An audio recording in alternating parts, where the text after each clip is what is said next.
Sa iba pang balita, sa kanya pong unang araw bilang bagong AFP Chief of Staff, sinagot ni Lieutenant General Hernando Iriberi ang issue kaugnay pa rin ng isinampa sa kanyang kaso sa Ombudsman. Narito ang report.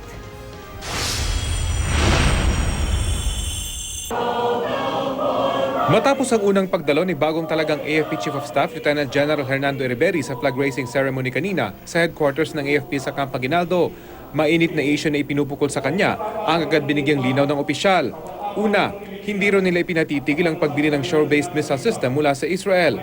Dinilay lang daw nila ang naturang proyekto para bigyang prioridad ang pagbili ng force protection equipments para sa mga sundalo ng Philippine Army.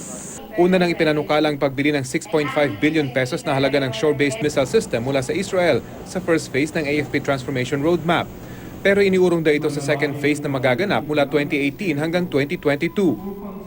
Ang lumabas kasi sabi, it was scrap. It was not scrap. We just requested that it be moved sa second horizon. We are now in the first horizon. 2013 to 2017 is the first horizon. The second horizon is 2018 to 2022. The third horizon is 2023 to 2028. This is in line with the Armed Forces of the Philippines Transformation Roadmap.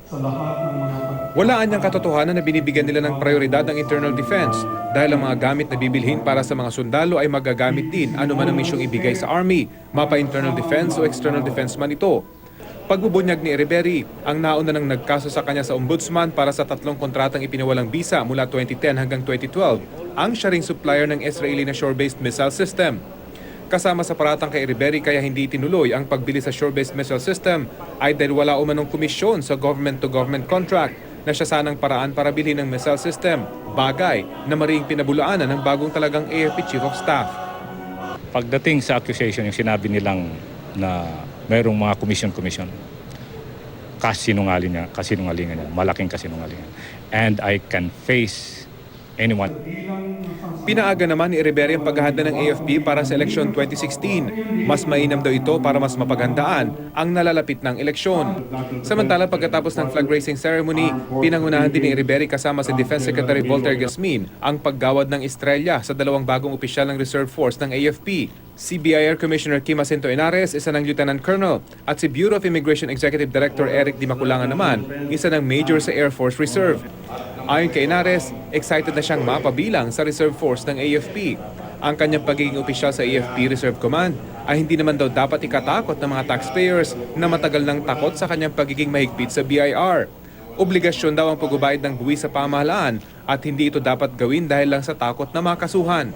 Mahalaga niya ang pagbabayad ng buwis para may perang magamit para naman mapaganda ang defense capability ng bansa.